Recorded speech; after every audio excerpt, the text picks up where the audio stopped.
Readers Entertainment Radio presents Booklights with your host, author Lisa Kessler. Booklights, where we're shining a light on good books. Hello, everyone. Thanks so much for tuning in to Booklights today. Oh my gosh, you are in for such a summer treat because we have #1 New York Times bestselling author Christine Feehan with us today. She is an audience favorite here with Booklights. And if you haven't read her books yet, you're in for such a treat because you can binge read so many books. So if you've never read her before, I'll read her little bio here so you can get to know her and then you'll get to meet her.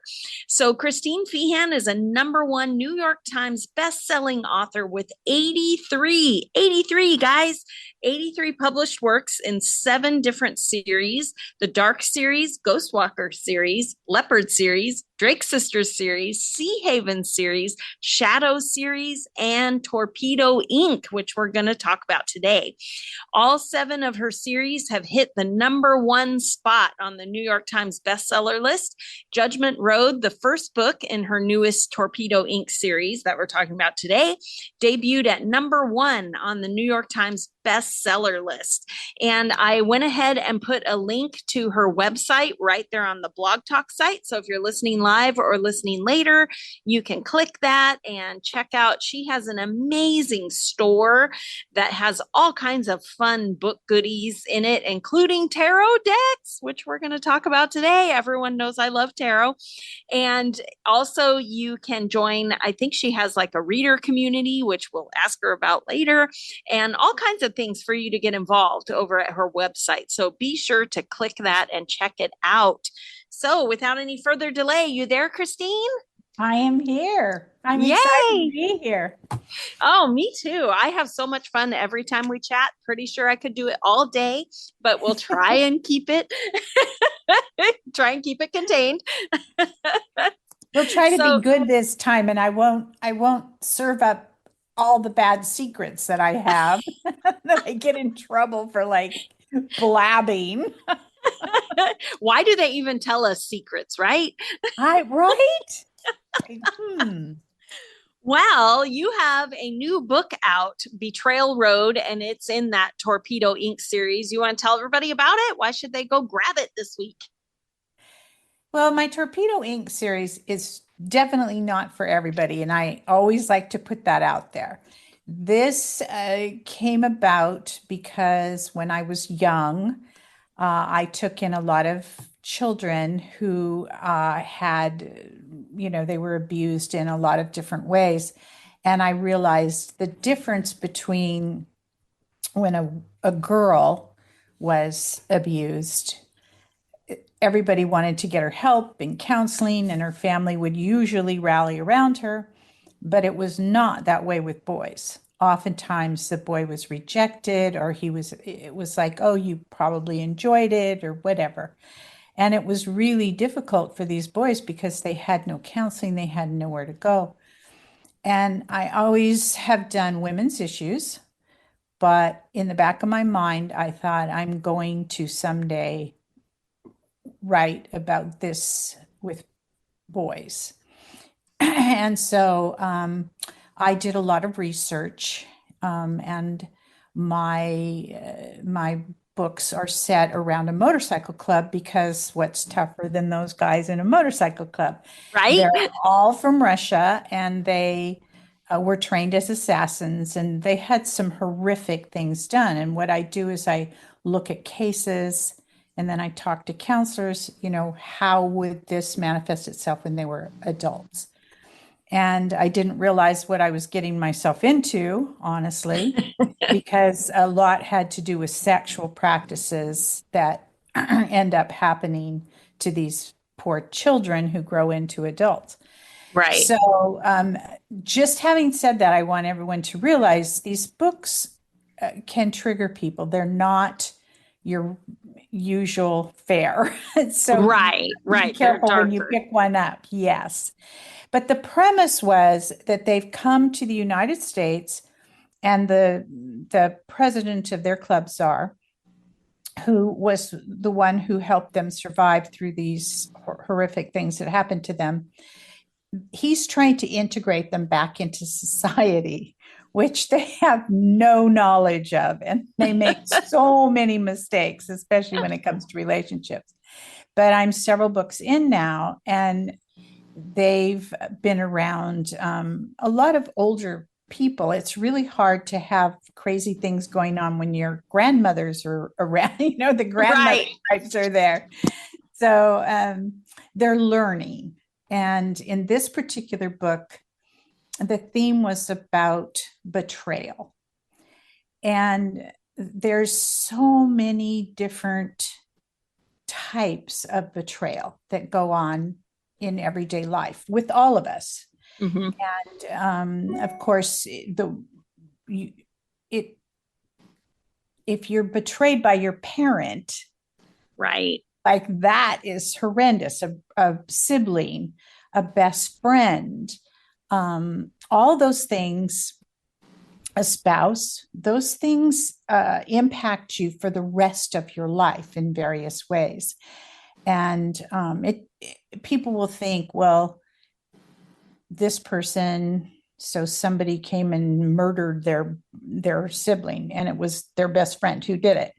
That's horrific. It's not what you suffered as your best friend betraying you isn't even comparable, but it actually is. Like, betrayal is betrayal, and the impact on your mind and your physical body is it doesn't go away. Right. Who can you trust? Right, exactly.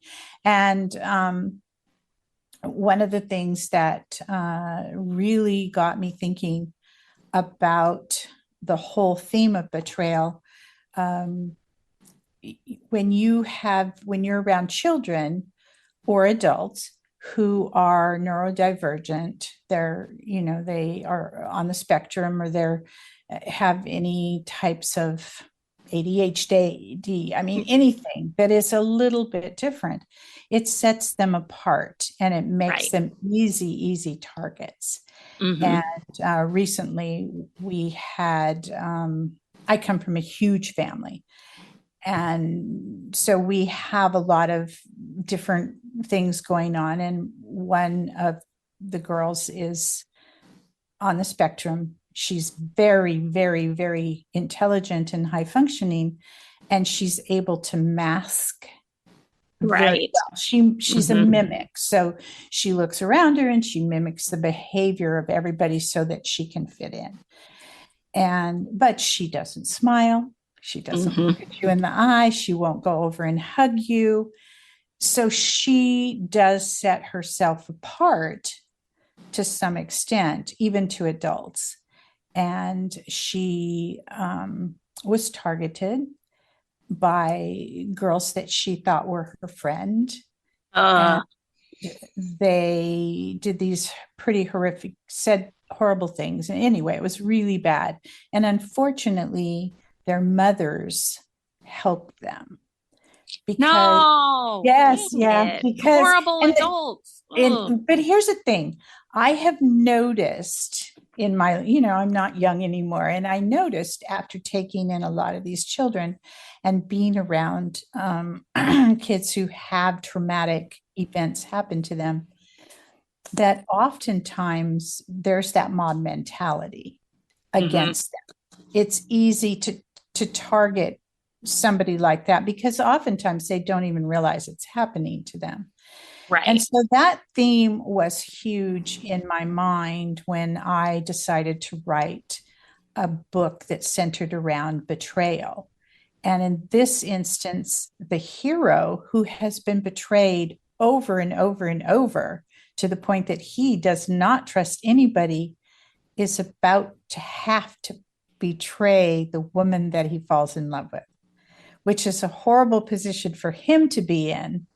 And worse for her because she's very innocent and she's falling in love with him. Right. So dealing with all of the intricacies of trying to figure out how he would have to, because he's undercover. Right. And his mission is extremely important. It has to do with human trafficking. And so he's trying to weigh his own personal happiness and her personal happiness against these victims and trying to save these victims. Right. So he has to be a bad guy. Yes, exactly. And he's already experienced betrayal. He knows what that feels like and does not want that for her. Right. And yeah. So it was a real delicate balance of figuring out how I could make it all work, because these traumas they impact you and they last your lifetime. They don't just go away. You're always going to have those issues coming back up. Right, because they just get triggered by things. Mm-hmm. Sure. Yeah. And I think on some level, most people have experienced some type of betrayal. I mean, it could have been a kindergarten friend that, right. that said, you took the glue and you did not take the glue. Right. I mean, all of us are in that boat to some extent, and some are way worse than others. And it's just like anything, I think most of us, most people are good people, and they strive to be kind, and they strive to understand people that are different. But there's always a few, and I've never really understood why, but there's always you who I think find us, because I certainly am not a typical person. I'm a writer, so that tells you something right there. We got something loose in there. Yes. I think that they get fearful or something for some reason. And when you're afraid of something, then you attack it. Mm-hmm. Yeah. So, well, how much paranormal is in this book? Because typically your books have a paranormal angle. And I think this series, the men have special abilities, right? Yes, they do. And they developed them. I tend to believe a bit in psychic ability. I think that we don't use our brains to the full capacity. Right. And I think all of us have had that moment when you're thinking, oh, the phone's going to ring, and it does. Or my child is in trouble, oftentimes with somebody you're very close to. And within our family, we've had many episodes of something strange happening. And so when I started doing research on it, I found that every country has done research on psychic abilities. And you can call them remote psychic viewing, all of the all the spies and all that. Yeah. So you can make it sound supernatural, or you can make it, in my case, they believe everybody has the ability. They just have really worked to develop theirs because it meant survival for them. And so I like writing about things that could be. Right. Certainly in my Ghost Walker series, I look up things that I think are going to happen in the future, experiments that they're doing. And then by the time a year later, my book comes out, they're already doing it. I can't Everybody goes, get ahead. Christina's psychic. Oh my goodness. Well, what is our hero in Betrayal Road? What's his power or ability? Well, for one thing, the thing about him is he actually he's a master manipulator. Like, he can get you with his voice, he can compel you to do things. So that can be a really good thing to have and a really bad thing to have. Right. He has a band. He's in their band, and he plays a lot of instruments, the piano. He's not a singer, but I have him sing to her. One of the gifts that he gives her, he writes a song for her. And the cool part about that is my son, Caden, who's a tremendous he loves to write songs and he's very good at it. He wrote the song, and then Chris Tong, who actually can sing opera, he's pretty amazing. Anyway, he set it to music. And so that's part of on my website, you can go listen to. You can hear the song. You can hear the song. Yeah. It's different, and it's I love that. yeah. I try to provide interesting things. I love research and I love doing things different. And then passing those things on to my readers, hoping they will really enjoy it as well. Right, right. I love that. I wrote a rock star werewolf once and I had to write the songs and I was like, oh, this is real hard. But once I had them, then I'm like, God, I wish people could hear them the way I hear them in my head. I just love that you got the song written and up on your website. That's awesome. Yeah, I just I like doing things like that. And I'm, the people that I work with, they're amateurs. I'm not going to go to I'd love to go to some big rock star, but that's Right? not happening. They, for some reason, they think they need a lot of money. What? Have What? you noticed that? They like to eat too? What? Yes. Yes. Well, They're I like, think we it's have really cool that you bills. got it done. Right. Yeah. They have to pay a mortgage. What? Well, I love that. So he has like a compelling voice. And if people jump in, I think I wrote down this is book number 9. Can they jump in on this book or should they go back and read Yes, the I first one? try to make each book stand alone. That's important to me that somebody can do that. I just want to reiterate that now this one doesn't have a lot of anything in it that I think would be horribly triggering to people. I mean, you certainly learn about his past, and that could be, but the beginning books are very difficult to read, some of them. And I just want to reiterate this series is not for everybody. I have Right. other series that are fantasy series and romantic suspense, and all of them are romances. I had a man write to me and he wouldn't turn the pages of this one book to see the end. He was really upset. And I said, the definition of romance is Yes, happy ending. ending. Turn the page. Trust me, it'll be okay. Yeah. Well, and I think that's an interesting point because a lot of people who are not big romance readers, or they don't think they are, will say that it's so formulaic because you already know it's going to have a happy ending. But for me, as a romance writer and a romance reader, that's the thrill of it, is because it gets so messy that you're like, how in the world are they going to work this out? And sadly, I've done it to myself writing books where I'm like, oh no, how are we going to work this out? But those are always like the best books because you do have to keep flipping pages because you're going, how is Christine going to make this work? What? Yeah. And well, that's that's the beauty of it. It's what I love about it. For one thing, I got tired of books where the hero, supposedly hero, would have affairs and the women were so beautiful and intriguing and he would have this great sex, and then his wife at home was this nag and didn't do anything. And I thought, that's not necessarily real life here. Right. If you run into a snag in your marriage, take the time to fix it. Like you're taking the time with somebody new, you could be taking the time with that woman who has dedicated her life to you, and vice versa. The woman should do the same with the guy.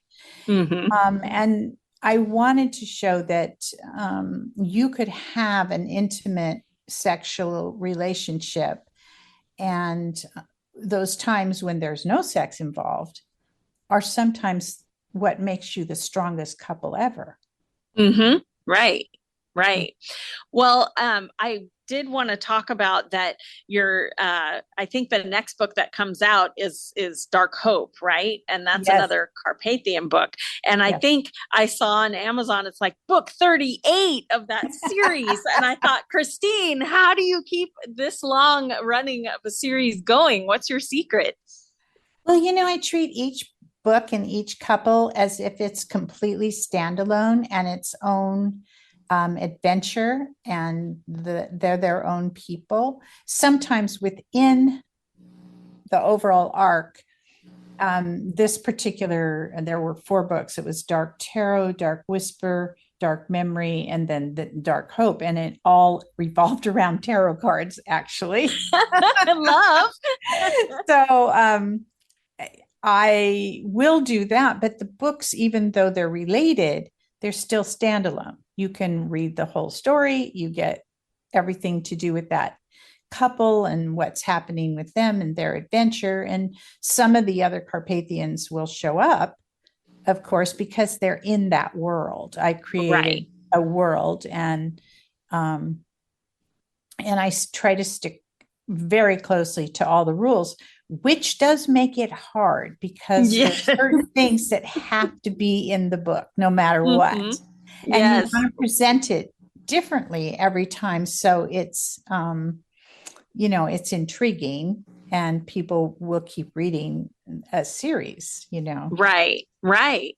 And then they have favorite characters that they want to see over and over in every book. Yes. And I'm like, they don't fit in this book. They're not going in it. I remember in the Dark series, I think it was like Dark Holiday or Dark Christmas or something, and you brought every Dark Celebration, and you brought every character back, and I'm looking at my favorites and I'm like, woo! And I thought, man, that was what every reader's dream, but it must have been a nightmare for you pulling out all that book Bible. What color were their eyes? What did they do? Well, the interesting thing was that particular book, they did not want to publish. They didn't want that book. There was no hero and heroine in it, and that's true. And it was supposed to be not dark. Of course, I had to call them and say it turned dark. That's me. I don't know. Can't help it. But, yeah, and they were, there was a whole big thing about it, and eventually they said, well, we're only going to publish this certain amount, and we're not going to turn it over. So I just put on my website, if you want this book, you need to pre-order the book. And it went through the roof. Like it for readers, that was like a gift. That was a and gift. That book, believe me, is still selling. It's one of the best sellers of the thing of the whole series. Yeah. Yes. And it sells in every format. And it's just like, Yeah, I just felt like that one was such a feel-good gift to all your readers because everybody was in it, but it had to have been a nightmare. I know I write a bunch of different wolf packs, and so by the final couple books, it is killer for me because now the wolf pack has doubled because everyone has found their mate. So you get to the final books and you're like, oh my God, who has kids? Did they get married or just engaged? And you're like going through the annals of every book to try and figure it out. And so when I read Celebration, I thought, oh boy, you had to do lots of homework. Well, and the crazy thing is, a couple years ago, I lost my editor. I mean, 17 years I worked with the same person.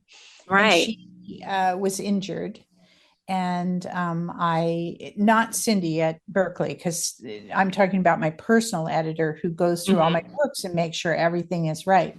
And let me tell you the mistakes that from when I lost her to now, they're getting better now because I found somebody who's meticulously going through things. Right. But if you don't have that editor that knows your voice, knows your characters, especially if you're writing series, you can really have a lot of mistakes going on in your books. And I did. I mean, things would happen. I wanted to put up a wall of shame page Here are all of my mistakes. You want to see all the mistakes? And some of your bloopers. That's right. Oh my Your God. own blooper reel. Yeah. One time it wasn't Berkeley. They ran some program. They were redoing the book. And somehow it changed my character Gregory's name from Gregory to Oregon. Now, how that happened, I don't know. No. The entire book. So we meticulously went through it and changed it, but we missed one. I got hundreds of letters. When are you going to write Oregon's book? I'm like, wait, what? Who is Oregon? Yeah. I mean, it happens. Oh my gosh. Yeah, I had a book because I was naming all of the werewolves born in twins with the same first letter, which in hindsight, horrible idea, Lisa, but I had already set it up, so I was stuck with it. And in one book, the editor, the proofreader, the copy editor, me, we all missed that we had the wrong J name. And it just one time, and oh boy, yeah, you get emails and you and everybody's like, I think it's the wrong brother. I'm like, yes, it's the wrong brother. Yeah. Okay, yes, I did do that. I hear you. Yes. I hear you, all of you. But we're human. Yes. And actually, in some ways, when I make a mistake like that and I catch it later, I try to learn from all of that.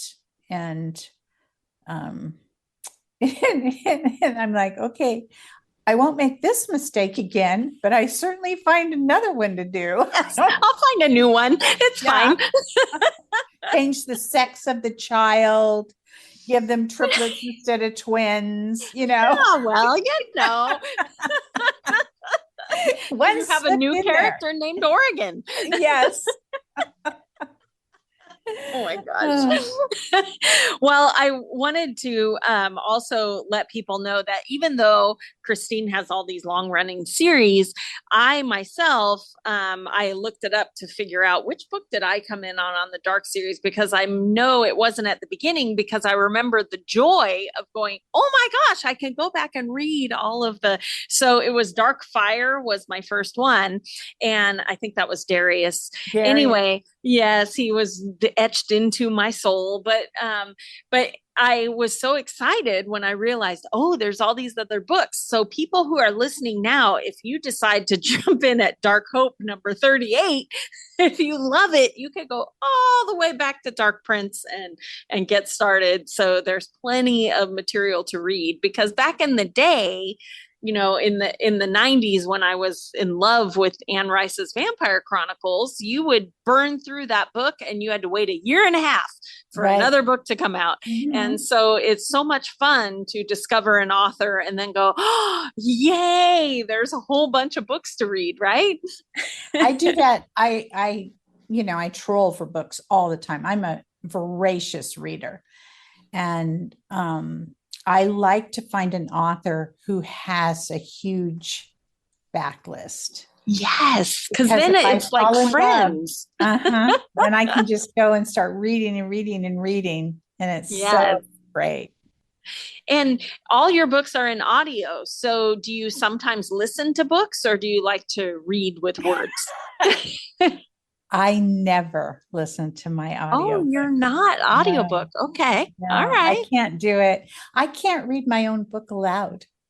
If we're at a conference and the book has to be read, I have a friend, Sheila English, who's amazing. Sheila is fantastic. And I ask her to do it for me because I can't do it.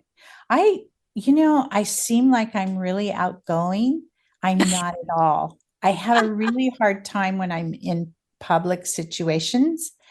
I was born and raised in a family of 14 children, and we tended to stick together we didn't have to go outside of our very large Your group. bubble, right? Yeah, to make a lot of friends. And then as far as I became a martial arts instructor, and that's what I did for, well over 25 years.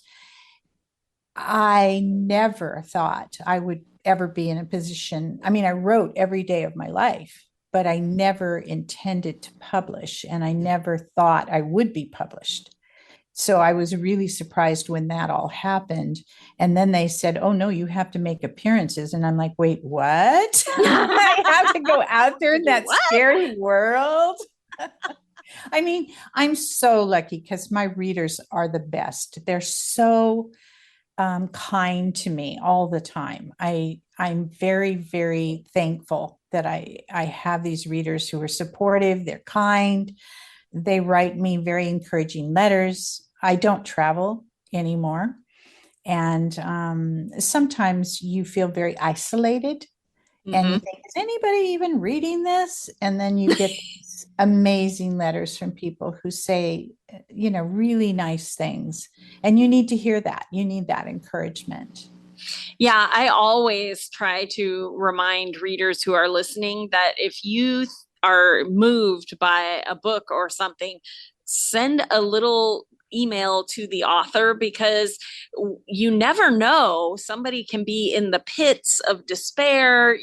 They lost out on a contract, or they read a horrible review on accident or whatever, and your email can change everything. So please tell authors when you love the book. I know there's this feeling of, oh, they're probably too busy. They're not too busy.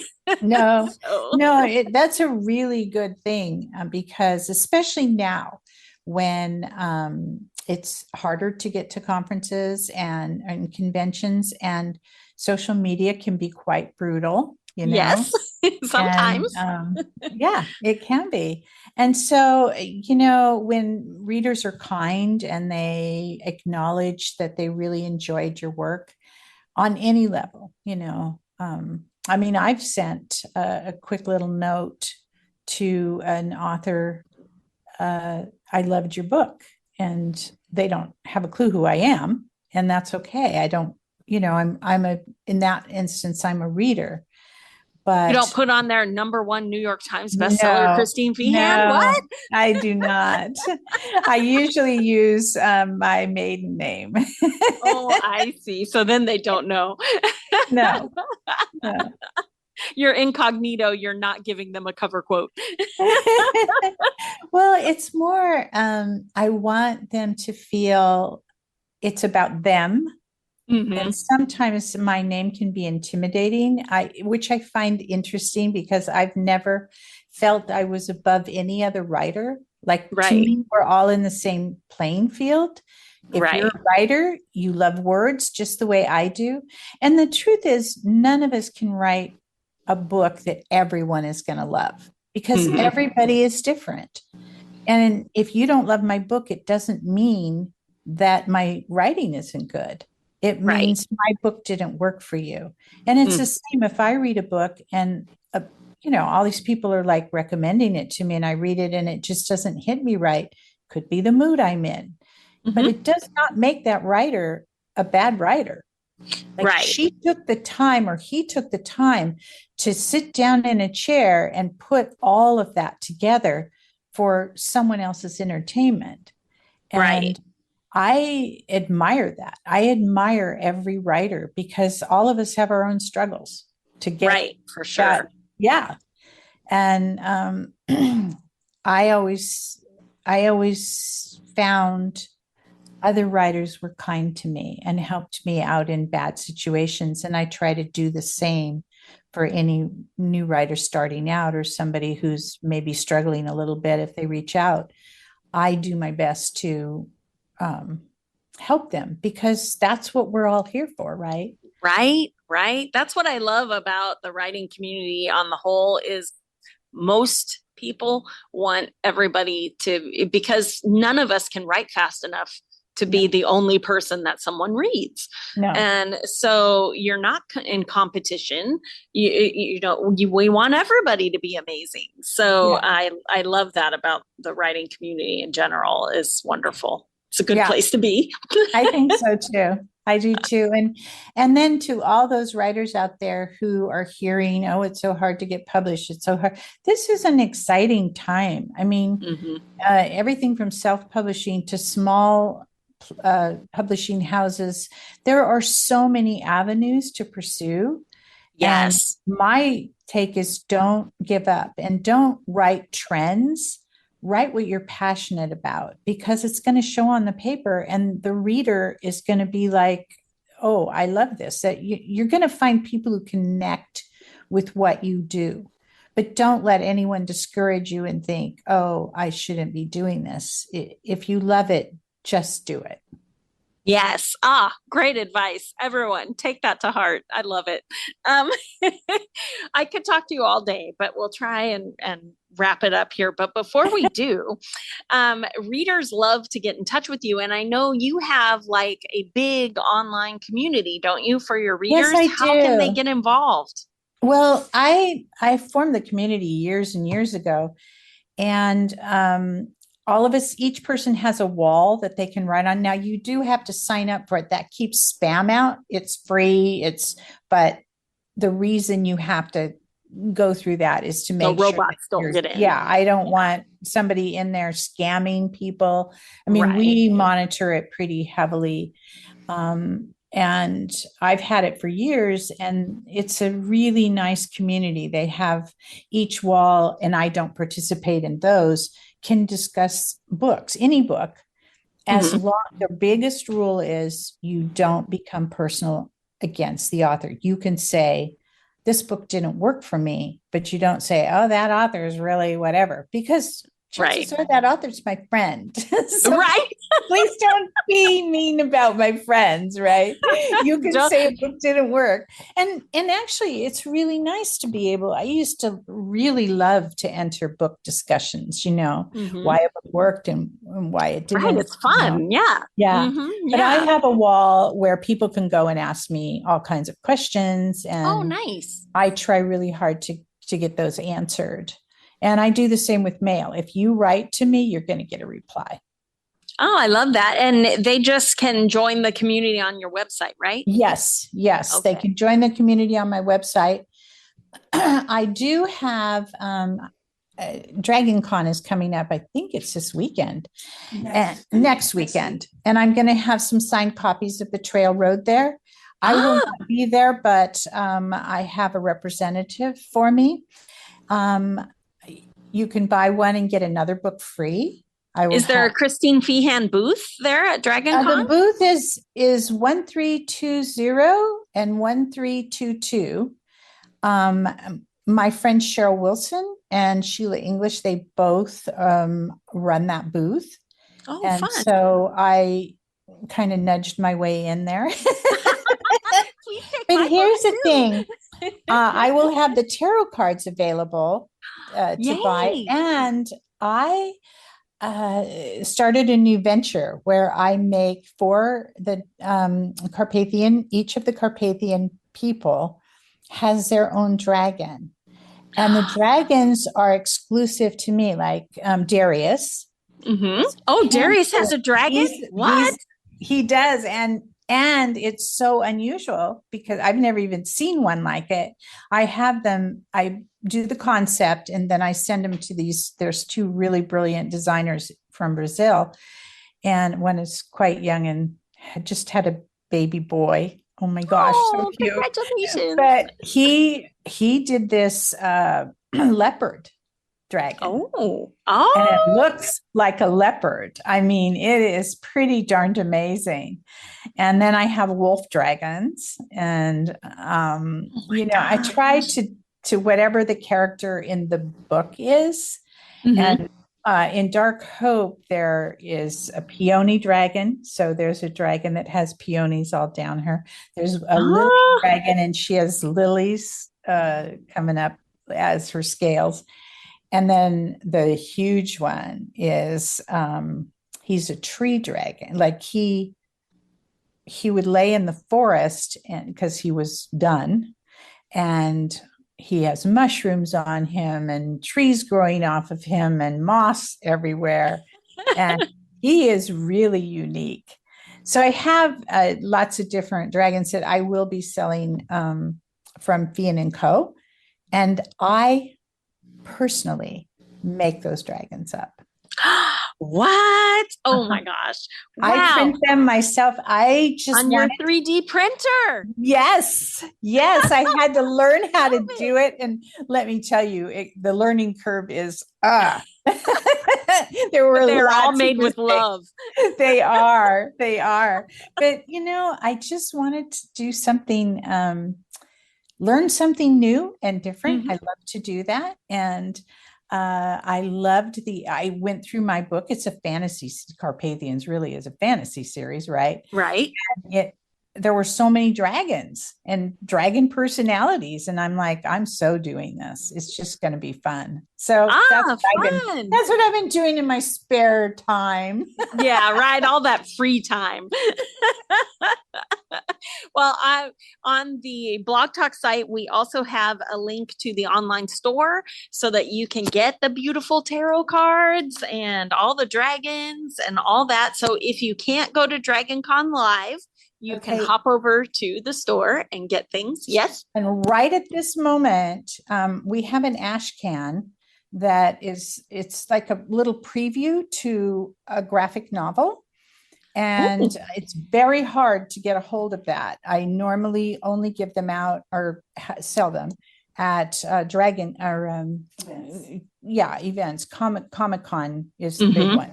Right. But people have asked for them. So for 2 weeks leading up to the week before Betrayal Road, we was selling them. And this week we're selling them off of Feehan and Co. So if somebody wants one of those ash cans, they got to grab it now because then they'll be gone. Limited run. And yes. So, oh my gosh. So yeah. And they're signed. Guys. Okay. You heard it here. So run over to the website, click that link and go check it out, because what a special, cool signed thing that you could have. I love that. So thank you so much for being here today, Christine, and everyone go grab Betrayal Road. You don't have to have read the earlier books. You can start there and jump in, and remember that it's dark and it could be triggering. So be sure that you read the blurb and figure out if this is going to be a book that's for you, and mark your calendar because January 7th, Dark Hope, book 38 of the Carpathians comes out. Can't wait. So anyway, thanks for being here today, Christine. It was great chatting with you. Thanks for having me. I always love seeing you, Lisa. Thanks for joining us on Booklights. Be sure to connect with us at www.readersentertainment.com for articles, blogs, videos, and podcasts that matter to readers.